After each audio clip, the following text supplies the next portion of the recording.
So this evening, I'd like us to look at Psalm 39, which is a profound psalm. It's a great psalm for when you say something regrettable. If you've ever been in a situation where you feel like you need to say something and you know you're right, and you know that what you say needs to be said. I sometimes get this feeling like the world just really needs to hear from me on this situation, whatever the situation is.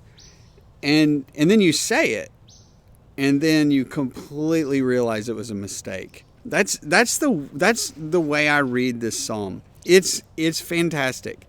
Now I have to kind of admit that I don't read it. I mean, the way I read it, the way I'm going to share it is the way I'm reading it. I think there are a couple of different other directions you could go, but I think this is the most kind of correct with I think it's right. So what happens is at the beginning of this, in the first 3 verses of Psalm 39, David, the psalmist, starts out by saying, hey, I'm right, and I've got to say this. In fact, I can't sit on the information that I have, this message that I have. I can't sit on it. In fact, it's just driving me crazy to do that. This is my version, of course. And then at the end of that, he says, all right, I'm going to speak. And now the way that I'm reading it, it does not record what he said. So the next thing that happens, which is in verse 4, and it starts with, O Lord, it's an O Lord. The way I read it is he's about to say something. He's surrounded by these people, and he needs to speak to the people. The circumstances that he's raging against, whatever those circumstances were, he is raging against them, wants to correct it with what he's going to say. And as soon as he does, he realizes his mistake. And that, what he says isn't included. Then the psalm then jumps to his kind of prayer to the Lord, just saying, I've messed up completely. And the way that, and this is where the psalm really becomes helpful, kind of in 2 directions. The first direction is that he prays, his prayer, the first part of his prayer is asking God to remind him of who he really is. Not who God is, but who David is. David's a wisp. You're a wisp. I'm a wisp. I don't have the answers for the world. The world does not need to hear from you. The world does not need to hear from me. The world needs to hear from God. And I think David, in those first few verses, kind of has a God complex, kind of has the truth is burning in me. I can fix this. I deal with that a lot. There's a lot of times, not a whole lot, but there's plenty of times where I think I know what someone's problem is. And the more I sit on it, the more confident I become.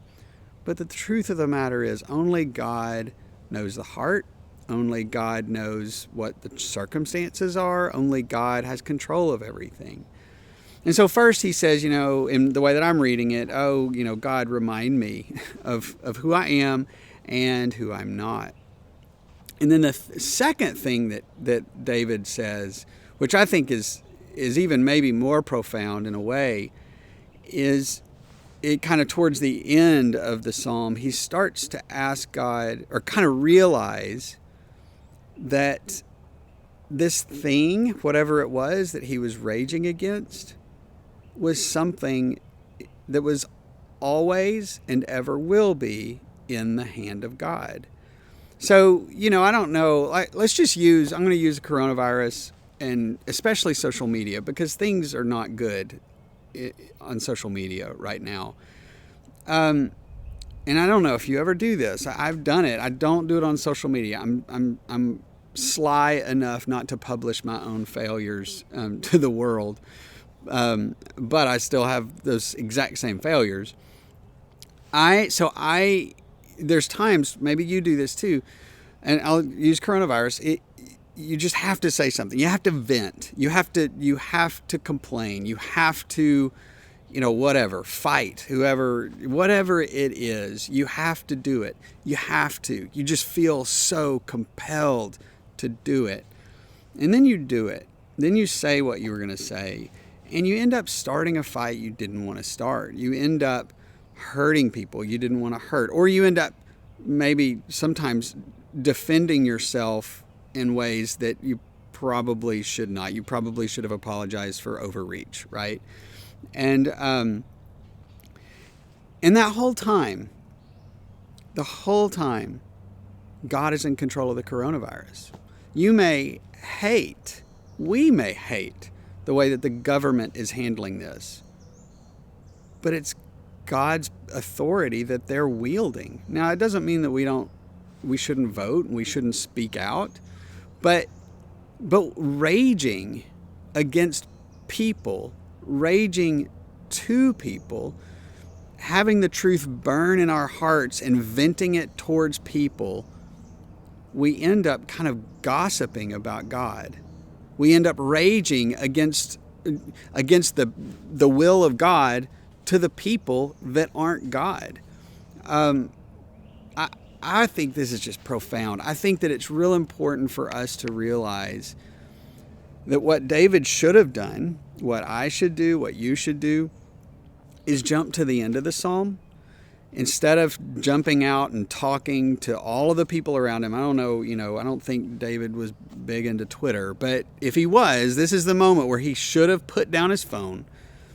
He should have, closed his laptop, whatever, and spoken to God and raged to the person, the one person in the world to whom the world belongs.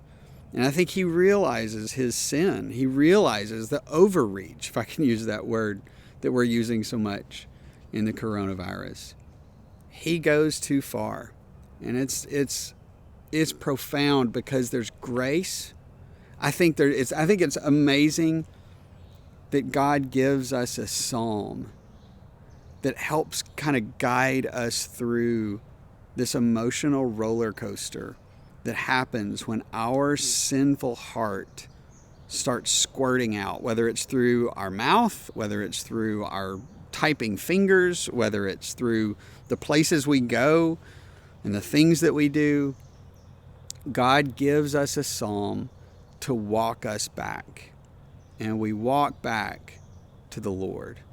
Now, he's raging against something that I don't fully understand, and the psalm kind of ends kind of to me with a big question mark, but he realizes that his biggest problem in the world, he's got some problems, and his biggest problem in the world is God. It's kind of amazing because it really is. Like, that's kind of where he ends. Is God's my problem. It's not a bad place to be. It feels weird, but it's biblical. Here's Psalm 131 as we go into this psalm, where God trains me to be a child, and a child cries out to its parent. The child doesn't just go to the nursery and talk about what a bad job his parent's doing. O Lord, my heart is not lifted up. My eyes are not raised too high. And I do not concern myself with things that are too great or too marvelous for me. But I have calmed and I have quieted my soul. Like a weaned child with its mother is my soul within me. Psalm 39. I said, I will guard my ways, that I may not sin with my tongue.